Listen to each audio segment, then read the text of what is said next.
नमस्कार। ये महाभारत कथा पूरी तरह से वेद व्यास महाभारत के ऊपर आधारित है। यदि आप इसका निरंतर श्रवण करते रहना चाहते हैं तो इस चैनल को सब्सक्राइब जरूर कर लें और आगे आने वाले सभी पॉडकास्ट के नोटिफिकेशन के लिए बेल आइकन को भी ज़रूर से प्रेस कर दें।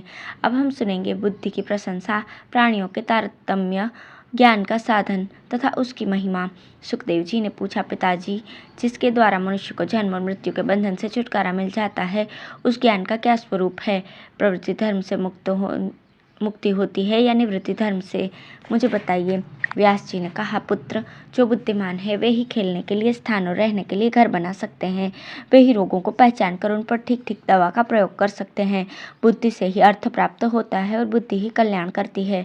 यद्यपि सब राजा एक से ही होते हैं, किंतु उनमें जो बुद्धि में बढ़ा चढ़ा होता है वही राज्य का उपभोग और दूसरों पर शासन करता है। प्राणियों के स्थूल, सूक्ष्म या छोटे बड़े का भेद बुद्धि से ही जाना जाता है। बुद्धि ही सबकी परम गति है।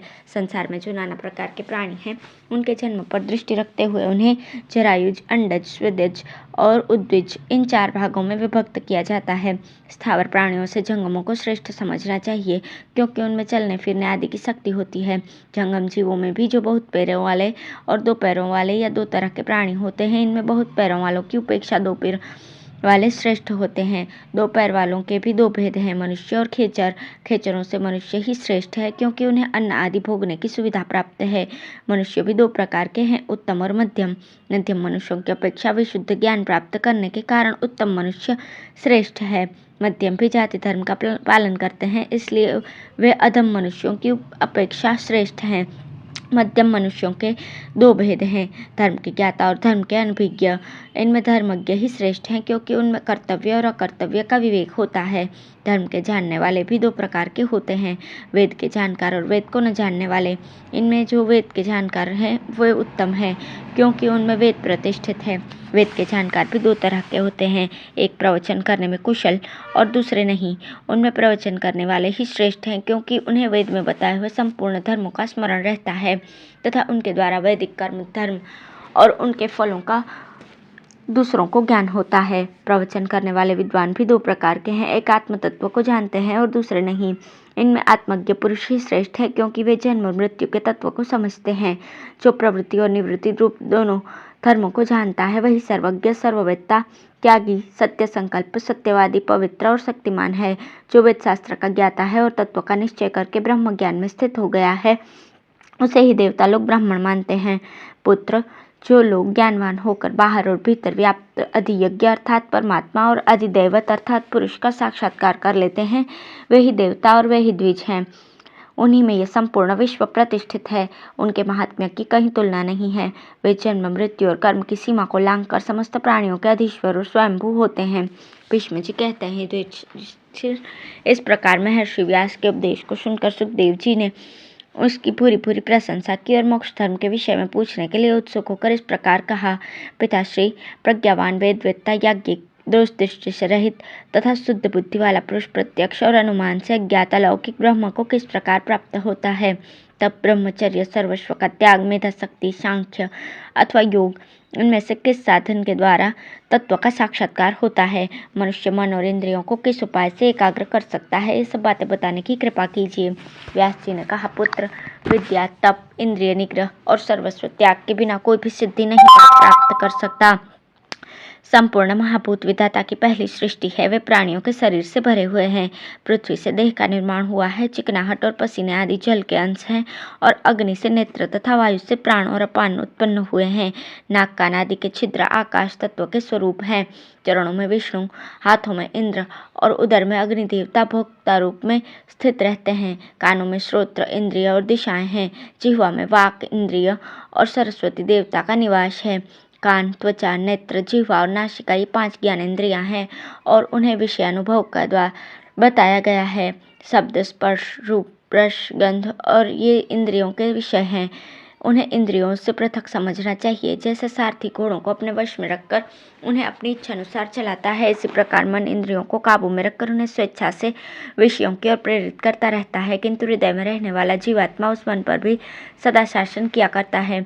जैसे मन संपूर्ण इंद्रियों का राजा और उन्हें विषयों की ओर से प्रवृत्त करने वाला तथा रोकने में समर्थ है, उसी प्रकार हृदय स्थित जीवात्मा भी मन का स्वामी तथा उसके निग्रह अनुग्रह में समर्थ है।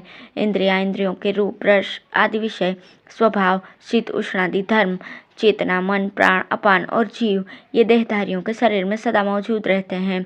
इस प्रकार विद्वान पुरुष 5 इंद्रिय, 5 विषय और 6 स्वभाव आदि गुण, इन 16 तत्वों से आवृत अपने विशुद्ध आत्मा का बुद्धि के द्वारा अंतःकरण में साक्षात्कार करता है। इस महान आत्मा का दर्शन नेत्रों अथवा संपूर्ण इंद्रियों से नहीं हो सकता। ये विशुद्ध मन रूपी दीपक से ही बुद्धि में प्रकाशित होता है। परमात्मा शब्द, स्पर्श, रूप, रस और गंध से हीन, अविकारी तथा शरीर और इंद्रियों से रहित है, तो भी शरीर के भीतर भी इसका अनुसंधान करना चाहिए। जो इस विनयशील और विनाशशील शरीर में अव्यक्त भाव से स्थित परमेश्वर का ज्ञानमयी दृष्टि से साक्षात्कार करता रहता है, वो मृत्यु के पश्चात ब्रह्म भाव को प्राप्त हो जाता है। ज्ञानी जन विद्या और उत्तम कुल से युक्त ब्राह्मण में नौ तथा गौ, हाथी, कुत्ते और चांडाल में भी समान दृष्टि रखने वाले होते हैं। जिससे यह संपूर्ण जगत व्याप्त है, वो परमात्मा समस्त चराचर प्राणियों के भीतर निवास करता है। जब जीवात्मा संपूर्ण प्राणियों में अपने को और अपने में संपूर्ण प्राणियों को स्थित देखता है, उस समय वो ब्रह्म भाव को प्राप्त हो जाता है। अपने शरीर के भीतर जैसा आत्मा है, वैसा ही दूसरे के शरीर में भी है। जिस पुरुष को निरंतर ऐसा ज्ञान बना रहता है, वो अमृतत्व को प्राप्त होता है। जो संपूर्ण प्राणियों का आत्मा होकर सबके हित में लगा हुआ है, जिसका अपना कोई मार्ग नहीं है तथा जो ब्रह्म पद को प्राप्त करना चाहता है, उसके मार्ग की खोज करने में देवता भी मोहित हो जाते हैं। जैसे आकाश में चिड़ियों के और जल में मछलियों के चलने के चिन्ह नहीं दिखाई पड़ते, उसी प्रकार ज्ञानियों की गति का भी किसी को पता नहीं चलता। काल संपूर्ण प्राणियों को पकाता अर्थात नष्ट करता है, किंतु जहाँ काल भी पकाया जाता है, जो काल का भी काल है, उस आत्मा को कोई नहीं जानता। परमात्मा ऊपर, नीचे, इधर उधर अथवा बीच में नहीं है। वो किसी एक स्थान से दूसरे स्थान को गमन नहीं करता। संपूर्ण लोक उसके भीतर ही स्थित है। कोई भी स्थान उसके स्वरूप से बाहर नहीं है। यदि कोई धनुष से छूटे हुए बाण अथवा मन के समान वेग से निरंतर दौड़ता रहे, तब भी जगत के कारण स्वरूप उस परमेश्वर का अंत नहीं प्राप्त कर सकते। वो सूक्ष्म से भी अत्यंत सूक्ष्म है तथा उससे बढ़कर स्थूल भी कोई दूसरी वस्तु नहीं है। उसके सब और हाथ पैर हैं, सब और नेत्र हैं तथा सब और सिर, मुख और कान हैं, क्योंकि वो संसार में सबको व्याप्त करके स्थित है। छोटे से छोटा और बड़े से बड़ा भी वही है। यद्यपि वो सब प्राणियों के भीतर स्थित रहता है, तो भी उसको कोई देख नहीं पाता।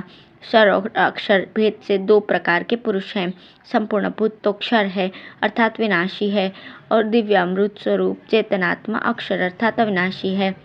हंस नाम से जिस अविनाशी जीवात्मा का प्रतिपादन किया गया है, वो कुटस्थ अक्षर ही है। इस प्रकार जो विद्वान उस अक्षरात्मा को यथार्थ रूप से जान लेता है, वो जन्म और मृत्यु के बंधन से छुटकारा प्राप्त कर लेता है। धन्यवाद।